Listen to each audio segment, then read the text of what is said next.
बिहार वृद्धा विधवा दिव्यांग पेंशन केंद्र सरकार की तरफ से बड़ी अपडेट।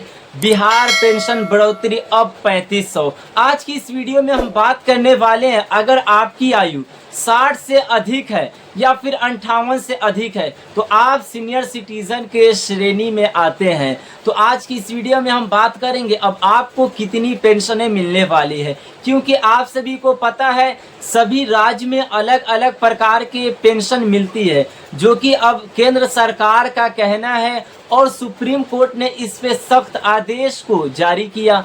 वो भी वन नेशन वन पेंशन होना चाहिए, यानी एक राष्ट्र एक पेंशन, सभी राज्य में एक समान पेंशन होनी चाहिए। तो अब आप सभी को कितने मिलेंगे पेंशन, क्योंकि अगर हम सभी राज्य की बात करें तो सभी राज्य में अलग अलग प्रकार की पेंशनें मिलती है, जो कि बिहार में काफ़ी पेंशनें कम है और आपको जो 1100 मिलती थी अब आपको 3000 से लेकर 3500 मिलने वाली है। तो ये पेंशनें आपकी कब से बढ़ेगी, तो मैं आपको सारी इन्फॉर्मेशन देने वाला हूँ। आपको पूरी वीडियो को एंड तक देखना है और अगर आप इस चैनल पर नए हैं तो ज़रूर चैनल को सब्सक्राइब करें, क्योंकि मैं आप सभी के लिए ऐसे ऑथेंटिक न्यूज़ और इन्फॉर्मेशन लाते रहता हूँ। तो आप सभी सबसे पहले चैनल को सब्सक्राइब ज़रूर करें।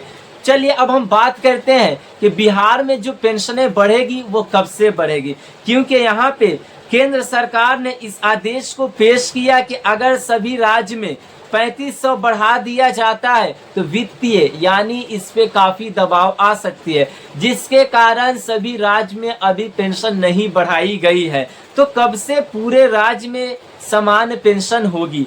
यहाँ पे सरकार की वास्तविक पेंशन योजना की हम बात करें तो आपकी पात्रता 60 से अधिक हो जाती है तो आपको प्रति माह 1100 मिल रही है, तो अब आपको 3500 मिलेगी। सबसे पहले आपको कौन कौन से नियम चेक करना है, यानी आपको किन नियमों का पालन करना है, सबसे पहले आपको वो भी ज़रूरी है। क्योंकि आप अगर पेंशन लाभ उठाते हैं अगर और पेंशन निकलवाना चाहते हैं तो सबसे पहले आपके बैंक KYC कंप्लीट होना चाहिए, क्योंकि RBI ने इस पे आदेश को जारी किया कि अगर आप अपने पेंशन को निकालना चाहते हैं तो सबसे पहले आपको अपने बैंक के KYC कंप्लीट करना होगा। तो आप जितने भी बुजुर्ग व्यक्ति हैं उन सभी व्यक्तियों को सबसे पहले KYC कंप्लीट करना होगा। अब हम दूसरे नियम पे बात करेंगे। यहाँ पे अगर महिला व्यक्ति है या फिर पुरुष व्यक्ति है, अगर उन्हें पेंशन मिलती है तो DBT को एक्टिव रखना होगा, क्योंकि 3 नियमों का पालन करना है अगर आप पेंशन का लाभ उठा रहे हैं तो। और यहाँ पे आपकी अगर आयु 60 से अधिक हो गई तो आपको अब DBT एक्टिव रखना होगा। ये DBT क्या होता है, सबसे पहले आपके मन में ये सवाल उठता होगा, तो मैं आपको बता देना चाहता हूँ कि DBT यानी डायरेक्ट बेनिफिट ट्रांसफर द्वारा, जो कि आपके आधार नंबर है उसी बेसिस पे आपके पेंशन राशि को भेजा जाता है। इसीलिए सबसे पहले बुजुर्ग व्यक्तियों को या फिर कोई व्यक्ति जो सरकारी योजना का लाभ उठा रहे हैं उन्हें DBT एक्टिव रखना होता है। अब हम बात करेंगे तीसरे नियम, जो कि आपके लाइफ सर्टिफिकेट यानी आपके जीवन प्रमाण पत्र। अब आप अपने जीवन प्रमाण पत्र को कैसे बनवाएंगे या फिर कहाँ जमा करेंगे, सबसे इम्पोर्टेंट बात यह है कि आपको कैसे बनाना है। घर बैठे अब आसानी के साथ अपना लाइफ सर्टिफिकेट यानी जीवन प्रमाण पत्र बनवा सकते हैं, क्योंकि अभी बिहार में इस ऐलान को जारी किया गया था कि जितने भी हमारे बुजुर्ग माता पिता हैं अगर वो जीवन प्रमाण पत्र को लेकर परेशान हैं तो उन्हें परेशान नहीं होना है, क्योंकि आप सभी को वक्त दिया गया था कि आप अपने जीवन प्रमाण पत्र को जाकर बैंक में जमा कर ले। तो सबसे पहले आपको बैंक में जाकर जीवन प्रमाण पत्र जमा कर लेना है, या फिर घर बैठे मोबाइल से भी अपलोड कर सकते हैं।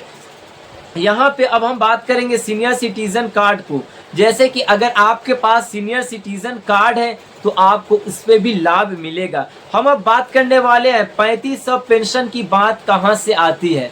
जैसे कि सभी राज्य में ज़्यादा पेंशनें मिल रही है, कुछ राज्य में सरकार जैसे कि अलग अलग राज्यों में वृद्धा विधवा दिव्यांग पेंशन 1000 से लेकर 3000 तक प्रति माह दे रही है। जैसे कि केंद्र मिलाकर सभी राज्यों में 3500 दे रही है, हम अब बात करें आधार कार्ड, यानी पेंशन के लिए सामान्य दस्तावेज कौन कौन से इम्पोर्टेंट हैं। आपके पास आधार कार्ड, बैंक पासबुक, आय प्रमाण और उम्र प्रमाण और विधवा दिव्यांग प्रमाण आदि होना चाहिए। और आप कहाँ के हैं उसके लिए निवास प्रमाण पत्र होना चाहिए।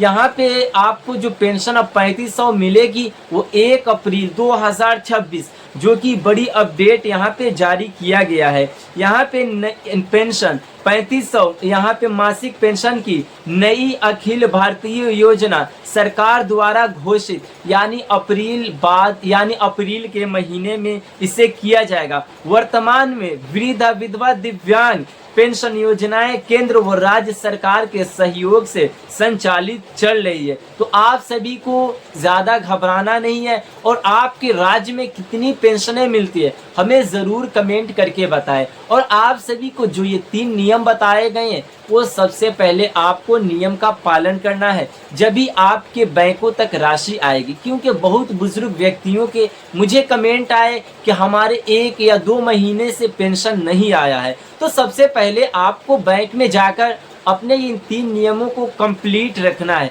जब भी आपकी राशि सीधे खाते में आ जाएगी तो आप सभी को सबसे पहले इन नियम का पालन करना है। और अब आपके ग्राम पंचायत, नगर निगम और आपके प्रखंड में शिविर को लगाई जाएगी, जो कि आपके जीवन प्रमाण पत्र को बनवाने के लिए। तो वहां से आप सभी का जीवन प्रमाण पत्र आसानी से बन जाएगा और आप सभी जाकर बैंक में अपलोड कर सकते हैं और आपका ऐसे पेंशन भी बंद नहीं होगा। और आपके राज्य में कितनी पेंशनें होना चाहिए हमें ज़रूर कमेंट करके बताएं।